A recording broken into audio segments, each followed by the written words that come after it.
Tapi mengapa Nabi kita enggak diangkat Rasul di usia 25, tapi diangkat Rasul umur 40? Ini pelajaran, Pak. Untuk memimpin umat, untuk memimpin rakyat, usia paling muda itu setidak-tidaknya 40 tahun. Ini pelajaran buat kita semua. Baik, betul nggak kira-kira?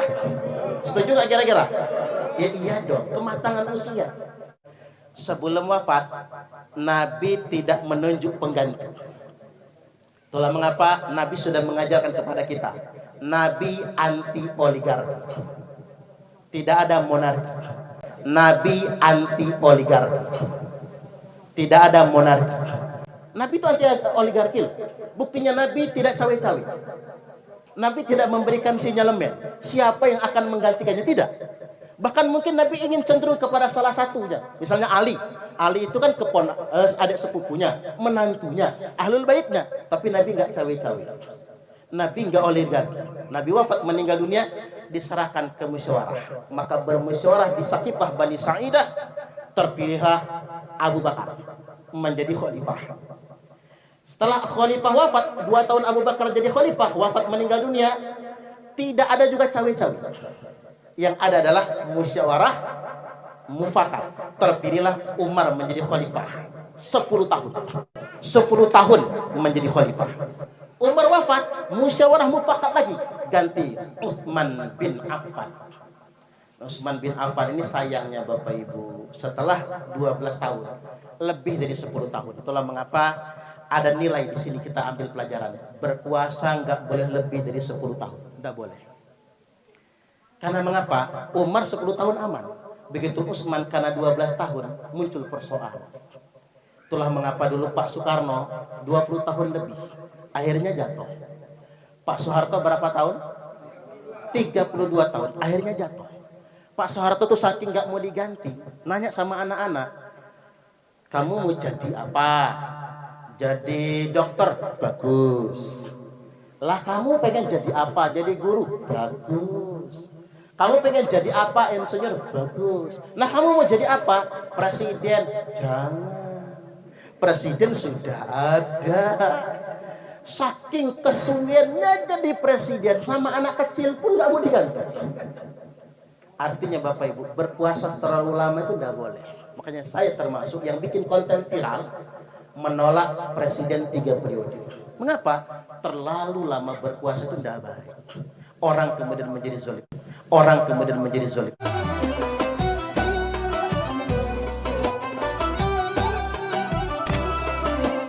Yakni ideologi Pancasila dalam perspektif ajaran Islam. Karena belakangan ini Pancasila dan agama itu sering dibentur-benturkan. Pancasila dan Islam itu sering dibentur-benturkan. Saya ingin tegaskan Bapak Ibu, Pancasila itu bukan agama. Dan Pancasila itu tidak untuk menggantikan agama. Namun Pancasila itu sesuai dengan ajaran agama. Setuju nggak? Ini yang harus clear di kita. Jadi Pancasila itu bukan agama. Maka nggak perlu dibanding-bandingkan dengan agama.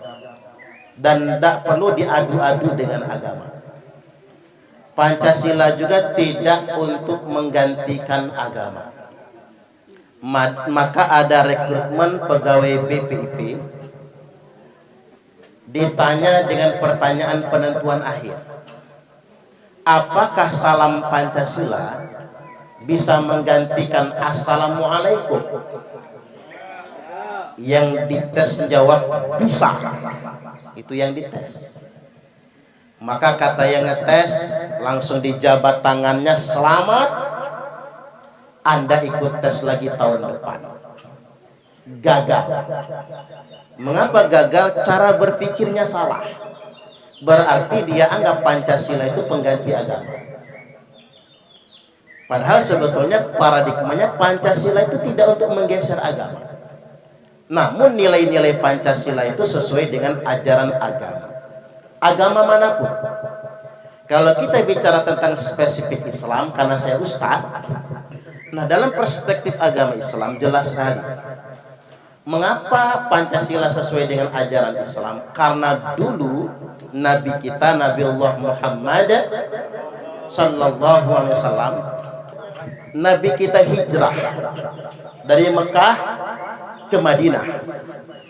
Sampai di Madinah, Nabi mendirikan negara. Ini menunjukkan di Mekahnya 13 tahun ya. Nabi mendirikan negara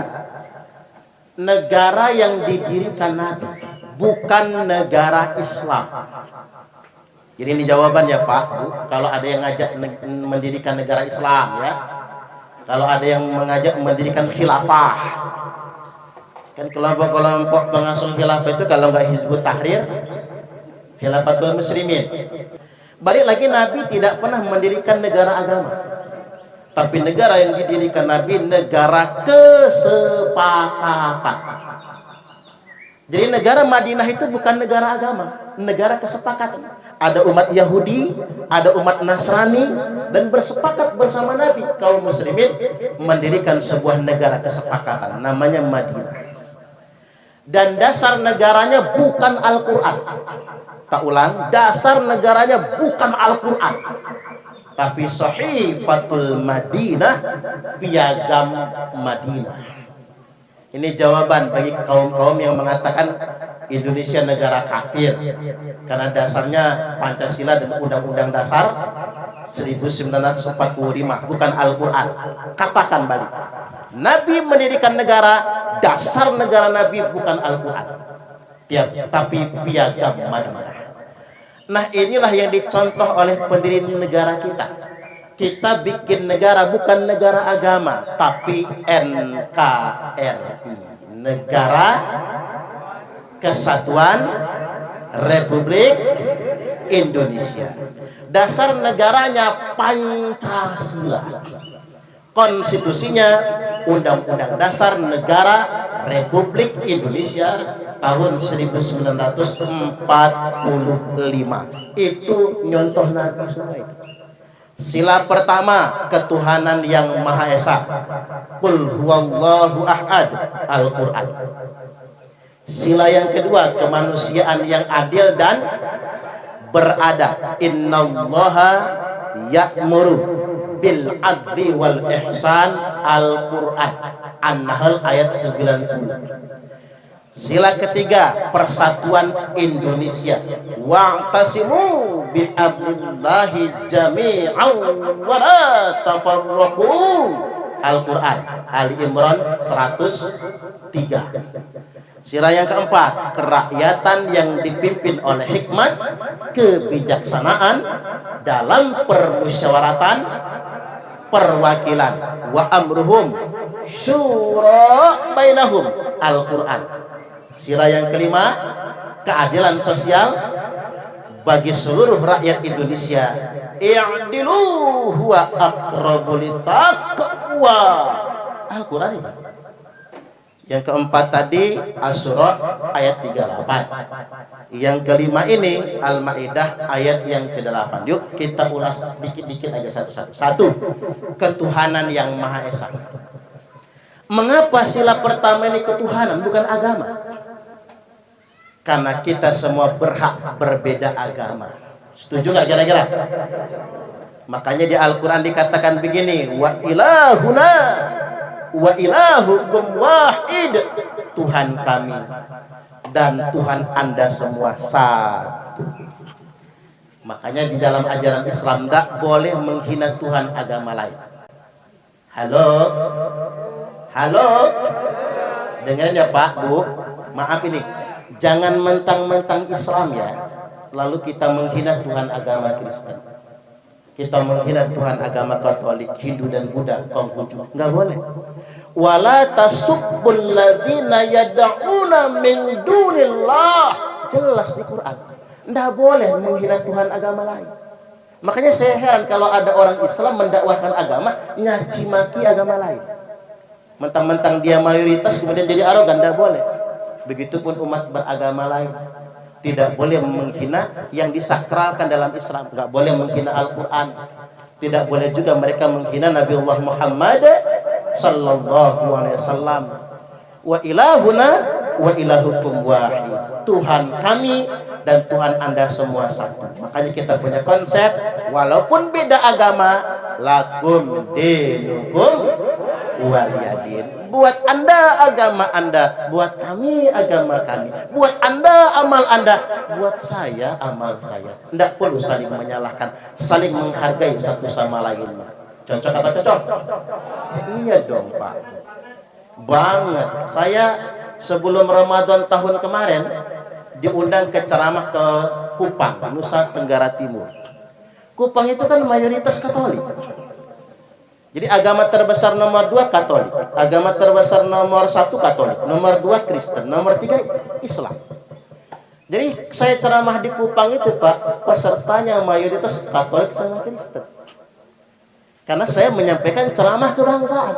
Bagaimana kita bisa menghargai perbedaan dan memberi kebebasan kepada masing-masing umat beragama untuk beribadah menurut kepercayaannya masing-masing. Satu, sila yang kedua, kemanusiaan yang adil dan beradab. Nilai-nilai kemanusiaan. Maka kita semua sepakat menolak adanya perang Israel-Palestina. Setuju nggak kira-kira? Kita semua menolak. Karena yang namanya perang itu jangan menang-menangan Bapak Ibu. Pada dasarnya yang menang jadi arang, yang kalah jadi nggak ada untungnya. Bayangkan belasan ribu nyawa melayang. Coba lihat rekaman video di jalur Gaza itu. Ibu-ibu yang tak berdosa, anak kecil yang tak berdosa, yang jadi korban. Coba kita menyuplik nilai-nilai kemanusiaan yang ada di dalam Al-Quran. Man qatalan nafsan bi ghairi nafsin aw fasadin fil ardi faka'annama qatalan nasa jami'a. Menghilangkan satu nyawa saja tanpa sebab. Tak ulangi, membunuh satu nyawa saja, faka'annama qatalan nasa jami'a, maka seakan-akan dia telah membunuh semua umat manusia. Wa man ahyaha faka'annama ahyan nasa jami'a. Menjaga satu nyawa, menyelamatkan satu jiwa saja, sama saja kita menyelamatkan nyawa semua umat manusia. Contoh konkret Pak Bu, di Gang Kelinci ini ada satu begal ditangkap, lalu kemudian kita bunuh, boleh nggak? Enggak boleh. Tapi coba lihat Pak, psikologi massa. Kalau sudah ngumpul, satu bawa balok, satu bawa batu, satu ngelindes. Ketika si begal itu mati, yang mematikan begal itu semua yang mukul ikut andil membunuh, menghilangkan satu nyawa, sama seperti menghilangkan nyawa semua umat manusia. Kalaulah membunuh begal saja kita nggak boleh, apalagi nyawa-nyawa yang tak berdosa. Itulah mengapa saya analisis Bapak Ibu kejadian belakangan di Bandar Lampung, tawuran SMK di Jalan Bypass depan SMA 5 itu, satu korban jiwa anak SMA yang dari Waigali. Beberapa hari berikutnya geng motor, anak 17 tahun tewas juga dipukul oleh geng motor. Setelah saya pelajari anak-anak itu, sebetulnya mereka tidak punya minat membunuh sedikit, tidak punya. Tapi begitu mereka sudah bergerombol, muncul emosi bergerombol, maka yang tadinya kalem jadi beringas. Makanya hati-hati, jangan sampai kita dimanfaatkan orang lain. Sekali lagi kita semua berdoa, mudah-mudahan yang gugur, yang wafat di Palestina, Allah tetapkan mati syahid semua. Kita warga bangsa Indonesia mendukung perdamaian, cepatlah diadakan gencatan senjata. Yang namanya perang tidak ada yang menang kalah semua. Cuman saya perlu ingatkan, kita wajib mendoakan saudara kita di Palestina. Kita bahkan pengen nyumbang nanti tanggal 26 November, ada Desember ya, kita lintas agama, Islam, Katolik, Kristen, Buddha, Hindu, Konghucu akan berkumpul di PKORW Halim. Semua tokoh agama lintas agama akan mendoakan keselamatan buat saudara kita di Palestina. Tepuk tangan. Jadi jangan sampai kejadian di Palestina meningkatkan kebencian kita terhadap umat beragama lain. Tidak ada yang menginginkan perang itu. Cuman yang jelas, tapi jangan bias-bias ya Bapak Ibu. Bias-bias itu begini, mengharamkan produk tertentu, jangan. Itu bukan solusi. Sekarang sedang geger kan fatwa MUI. MUI nggak pernah loh berfatwa haram beli produk tertentu itu. Itu terjadi bias-bias informasi. Saya sudah klarifikasi itu. Kalau pengen tahu penjelasannya, tonton YouTube saya. Jangan lupa di subscribe dulu tapi ya. Ditonton dulu. Itu penjelasannya detail saya. Nggak ada yang mengharamkan. Kalau mau mengharamkan emang sanggup. Coba apalagi dalam daftar ada Rimso, ada Pepsodent. Bangkrut warung ini. Siapa yang mau beli kan begitu? Begini, kalau kita konsisten Bapak Ibu mengharamkan produk itu, kita nggak boleh lagi pakai laptop, nggak boleh lagi pakai komputer karena Microsoft itu. Bill Gates itu siapa?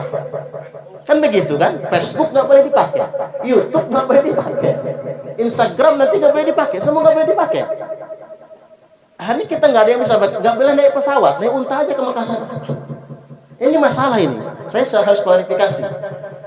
Kita ini kadang-kadang begini nih, so agamis tapi salah. Ini so agamis namanya menurut saya, so agamis itu. Tapi salah. Kita boikot Aqua. Ini bukan Aqua. Kita boikot Aqua misalnya. Loh, Aqua itu kan di Indonesia. Karyawannya juga muslim semua. Ya bangsa Indonesia juga. Jadi bukan solusi boikot itu bukan solusi. Dan setelah saya baca di fatwa MUI memang nggak ada boikotan. Bukan solusi, Bapak Ibu. Yuk kita semua mendoakan saudara kita di Palestina. Kalau mau nyumbang silakan nyumbang, donasi, zakat, infak, sedekah, karena memang luar biasa Bapak Ibu. Anak-anak kemudian jadi korban, ribuan nyawa kehilangan rumah, ribuan nyawa meregang di sana. Kita nyumbang ke sana, tapi ingat, nyumbang jangan sembarang nyumbang, harus jelas. Ada indikasi dana-dana yang katanya buat Palestina dieksploitasi untuk kepentingan kelompok teror. Hati-hati, nanti malah nyumbang teroris. Karena ada persoalan kemarin, lembaga bantuan seperti itu ngumpulin dana dari masyarakat, ternyata untuk membiayai kelompok teror, termasuk di Lampung kan, sampai ditangkap oleh Densus 88 kemarin. Hati-hati nyumbang. Nyumbang yang paling tepat itu satu lewat jalur pemerintah Republik Indonesia, yang kedua lewat jalur Duta Besar Palestina yang ada di Indonesia. Dan hari ini berbahagialah kita Bapak Ibu, Indonesia sejak zaman Bung Karno konsisten mendukung kemerdekaan Palestina. Sejak Bung Karno sampai zaman Pak Jokowi, kita tetap mendukung kemerdekaan Palestina. Coba tepuk tangan. Biar pemerintahnya semangat kan begitu. Kita konsisten menentang semua penjajahan di muka bumi ini. Itulah mengapa kemudian muncul persoalan beberapa bulan yang lalu kan, tentang Piala Dunia U20. Mengapa banyak yang menolak Piala Dunia U20? Karena kita harus memberikan visa, memberi izin masuk kepada Israel. Ini persoalan Bapak Ibu. Sedangkan kita komit sesuai dengan amanat Bung Karno, kita tetap menjaga konstitusi. Jadi karena kan Israel merupakan negara penjajah, dan itu kita semua komit. Ini sila kedua ya, kemanusiaan yang adil dan beradab. Sebagai sesama umat manusia, kita boleh membantu, kita boleh menolong, tapi ingat jangan sampai disimpangkan atau dimanfaatkan orang lain. 2, 3 sekarang. Persatuan Indonesia. Kita jaga persatuan. Kalau kita pakai bahasa agama Pak, yadullah ma'al jamaah. Allah itu selalu nolong kalau kita bersatu. Makanya kita punya pepatah, bersatu kita teguh, bercerai kawin lagi. Bercerai kawin lagi gitu Bapak-bapak. Bersatu kita teguh, bercerai kita runtuh. Mengapa kita runtuh? Karena Allah nggak tolong. Tuhan nggak menolong bangsa yang berpecah belah. Makanya kita jaga persatuan, hindari disintegrasi bangsa. Mengapa Palestina itu nggak ditolong? Karena Hamas sama Fatahnya nggak bersatu, malah gontok-gontokan. Makanya Indonesia ini negara besar Bapak Ibu, negara besar dengan suku yang begitu banyak. Mengapa Indonesia ini ditolong? Karena kita semua menjaga persatuan dan kesatuan.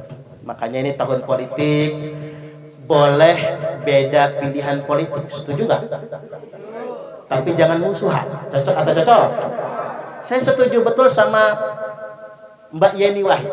Mbak Yeni Wahid mendukung Pak Ganjar, Pak Mahfud. Suaminya Mbak Yeni Wahid mendukung Pak Prabowo, Mas Gibran. Nah, hebat ini. Apa mereka pisah kamar? Enggak. Jangan kayak 2019. 2019 itu yang milih 01 digelar kecebong. Yang milih 02 digelar kampret. Kalau lakinya milih 01 kecebong dong. Bininya milih 02, kampret. Anaknya Cipirit. Panas banget pemilu 2019 itu. Biarkan perbedaan pendapat, jangan musuhan. Boleh nggak kita berdiskusi? Boleh dong Pak Bu. Berdiskusi, berdebat, mempertahankan argumentasi untuk menguatkan pilihan masing-masing. Silakan. Yang memilih Pak Ganjar silakan berargumen. Yang milih Prabowo berargumen. Yang milih Pak Anies berargumen. Asal jangan musuhan. Cocok atau cocok? Saya cuma ingin menegaskan hari ini, siapapun yang terpilih menjadi presiden di tahun 2024 nanti sudah ditakdirkan oleh Allah. Setuju nggak? Setuju nggak? Nggak beriman kita kalau nggak percaya, nggak beriman. Sudah ditakdirkan oleh Allah. Walaupun mohon maaf, saya mau kampanye dikit. Nggak apa-apa disebut sama Bawaslu. Maunya saya yang jadi presiden itu kalau maunya saya. Tepuk tangan dulu. Jreng jeng teng teng teng. Presiden Suparman Abdul Karim melakukan kunjungan ke Gang Romeo. Nanti Bapak Ibu saya ajak ke Istana Negara semua. Kalau saya jadi presiden, Bu Wiwi saya jadikan Menteri Pemberdayaan Perempuan, Mbak Widya Menteri Keuangan. Saya ganti Bu Sri Mulyani sama Mbak Widya nantinya. Kemudian Pak Ustaz Saprudin saya jadikan Menteri Agama. Pak Babin Kamtipmas langsung saya jadikan Jenderal Bintang 4 Kapolri. Ibu Kaleng tadi Menteri Dalam Negeri. Kok saya jadi stres ini? Maksud saya begini, hidup ini boleh berargumen, boleh punya pilihan, tapi jangan ngotot, betul nggak? Ya kalau kita mau ngotot, ngapain orang lain yang jadi, kita aja dong, kan begitu. Cuman kan hukum sosial nggak begitu. Kita nggak boleh maksa orang lain. Termasuk mohon maaf Pak, suami nggak boleh maksa istri kalau pilihan politik. Setuju nggak kira-kira? Istri nggak boleh maksa suami kalau untuk pilihan politik. Karena semua punya hak politik masing-masing, punya hak konstitusi masing-masing untuk menentukan pilihannya. Tapi hargai perbedaan, kita jaga persatuan. Sila yang keempat sekarang. Kerakyatan yang dipimpin oleh hikmat kebijaksanaan dalam permusyawaratan perwakilan. Ini keren banget sila keempat ini. Karena mengapa keren? Permusyawaratan perwakilan itu hari ini Indonesia yang mengamalkannya. Arab Saudi yang katanya negara Islam, itu negara kerajaan, monarki absolut itu Bapak Ibu. Negara-negara rata-rata monarki, Indonesia negara republik. Kita bermusyawarah, ada eksekutif, ada legislatif, kita bermusyawarah. Apalagi dulu kan, milih presiden itu permusyawaratan perwakilan. Coba kita lihat. Nabi Sallallahu Alaihi Wasallam wafat meninggal dunia. Sebelum wafat, Nabi tidak menunjuk pengganti. Itulah mengapa Nabi sudah mengajarkan kepada kita. Nabi anti oligarki. Tidak ada monarki. Nabi itu anti oligarki. Buktinya Nabi tidak cawe-cawe. Nabi tidak memberikan sinyalemen siapa yang akan menggantikannya, tidak. Bahkan mungkin Nabi ingin cenderung kepada salah satunya. Misalnya Ali. Ali itu kan adik sepupunya, menantunya, ahlul baitnya. Tapi Nabi nggak cawe-cawe. Nabi nggak oligarki. Nabi wafat meninggal dunia diserahkan ke musyawarah. Maka bermusyawarah di Sakifah Bani Sa'idah, terpilihlah Abu Bakar menjadi khalifah. Setelah khalifah wafat, 2 tahun Abu Bakar jadi khalifah, wafat meninggal dunia, tidak ada juga cawe-cawe. Yang ada adalah musyawarah mufakat. Terpilihlah Umar menjadi khalifah 10 tahun. 10 tahun menjadi khalifah. Umar wafat, musyawarah mufakat lagi, ganti Utsman bin Affan. Utsman bin Affan ini sayangnya Bapak Ibu, setelah 12 tahun, lebih dari 10 tahun. Itulah mengapa ada nilai di sini kita ambil pelajaran. Berkuasa nggak boleh lebih dari 10 tahun. Nggak boleh. Karena mengapa? Umar 10 tahun aman. Begitu Utsman karena 12 tahun muncul persoalan. Itulah mengapa dulu Pak Soekarno 20 tahun lebih. Akhirnya jatuh. Pak Soeharto berapa tahun? 32 tahun. Akhirnya jatuh. Pak Soeharto tuh saking nggak mau diganti. Nanya sama anak-anak. Kamu mau jadi apa? Jadi dokter, bagus.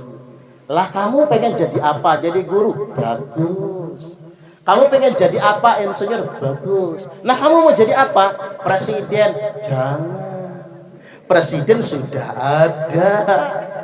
Saking kesuliannya jadi presiden, sama anak kecil pun nggak mau diganti. Artinya Bapak Ibu, berpuasa terlalu lama itu nggak boleh. Makanya saya termasuk yang bikin konten viral menolak presiden 3 periode. Mengapa? Terlalu lama berpuasa itu tidak baik. Orang kemudian menjadi zalim. Gara-gara 12 tahun Khalifah Utsman di demo besar-besaran, maka geger Madinah sampai Khalifah Utsman wafat, meninggal dunia dibunuh. Yang bunuh siapa? Sesama sahabat Nabi sendiri. Itulah mengapa urusan kekuasaan itu teman jadi lawan, lawan jadi teman. Hati-hati dengan itu semua. Balik lagi, masuk sila yang kelima terakhir. Keadilan sosial bagi seluruh rakyat Indonesia. Kita semua rakyat di bawah. Kita ini rakyat bukan sih? Kita ini rakyat. Bu Wiwi wakil rakyat. Kalau PRT pejabat. PRT itu pejabat loh, kepala daerah tingkat 7 RT. Jadi begini Bapak Ibu hadirin Allah hadirat rahimakumullah, keadilan itu untuk seluruh rakyat Indonesia. Setuju nggak kira-kira? Kalau kata Pak Abraham Samad, tahu nggak Abraham Samad siapa? Mantan ketua KPK yang pernyataannya kemarin dikutip lagi oleh Pak Mahfud MD. Tahu Pak Mahfud MD? Menko Polhukam, Profesor Dr. Kiai Haji Muhammad Mahmudin atau Mahfud MD MH kalau tidak salah ya. Beliau menyatakan seandainya semua kekayaan alam ini, sumber daya alam, tidak dikorupsi oleh orang-orang yang serakah, satu kepala di Indonesia ini nggak usah kerja, dapat 20 juta satu orang per bulan. Seandainya tidak dikorupsi kekayaan alam yang ada di Indonesia, ditambang dan sebagainya, itu kalau dibagikan sama rakyat yang pengangguran, yang nggak kerja, 20 juta sebulan. Itu kalau nggak dikorupsi. Makanya musuh besar negara kita ini koruptor. Setuju nggak kira-kira? Koruptor, maka kita harus bersihkan korupsi itu dari negara kita ini. Ini masalah kita bersama. Makanya tadi kadang-kadang keadilan itu hanya untuk orang yang di atas saja, betul nggak? Yang di bawah ini susah. Kayak kata Mbak Widya tadi kan, semua serba mahal. Harga beras berapa Bu? Harga beras berapa? Berapa? 15 tuh kan? Itu yang premium ya. Harga beras 15.000. Mudah-mudahan kita masih diberikan daya beli ya. Allahumma amin. Saya ingin tegaskan begini, ada nggak sih sebetulnya pemimpin yang berani betul-betul memberantas korupsi demi sebuah keadilan sosial? Dan saya berharap ada kan? Ada. Setuju? Aduh, langsung menyebut Pak disebut pawan langsung nanti. Jadi balik lagi saya katakan begini, korupsi itu musuh kita bersama. Dan saya ingin tegaskan pada kesempatan kali ini begini. Biaya sekolah mahal nggak? Daftar ulang sekolah mahal nggak kira-kira? Saya berharap Pak, ada pemimpin Indonesia di masa yang akan datang menghapuskan biaya daftar ulang sekolah. Setuju nggak kira-kira? Tepuk tangan. Iya dong. Masuk SMK 20 juta, 25 juta di Lampung ini Bapak Ibu. 15 juta kan begitu ya. Ini luar biasa ini. Terkejut saya kan begitu. Biaya daftar ulang. Terus begini nih. Mengapa banyak ijazah masih ditahan? Karena kan belum melunasi tunggakan. Betul nggak kira-kira? Belum melunasi tunggakan. Kemarin Pak anggota Dewan dari PDI Perjuangan turun ke sekolah-sekolah ngambilin ijazah yang masih ditahan. Setelah diambil oleh anggota Dewan, itu PDI Perjuangan loh. Tepuk tangan dulu buat PDI Perjuangan. Iya dong. Ini buat rakyat ini. Keliling ke sekolah ditarik. Tapi sekolah itu Bu Wiwi masih bandel juga. Itu yang mereka kasihkan yang sudah di memo PDI Perjuangan. Yang belum di memo tetap ditahan. Ini saya dapat data baru-baru lagi nih yang masih ditahan. Bayangkan kalau tunggakan 15 juta, ya mending buat bayar utang daripada bayar sekolah. Betul nggak kira-kira? Katanya kita negara merdeka, katanya kita negara besar, katanya kita negara kaya. Di mana letak keadilan sosial?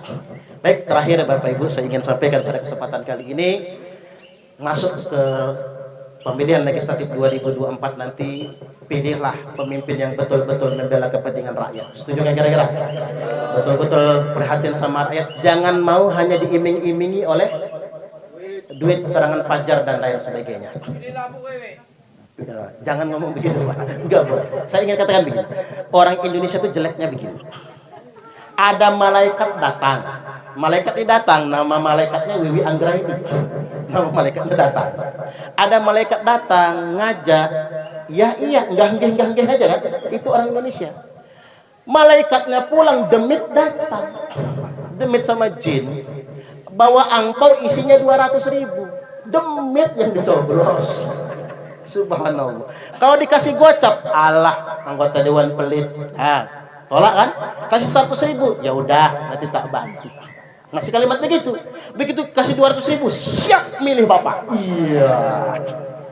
Dikasih 300.000, siap ngajak keluarga, nyoblos bapak. Begitu dikasih 500.000, siap. Jangankan bapak, saya juga siap dicoblos sama bapak.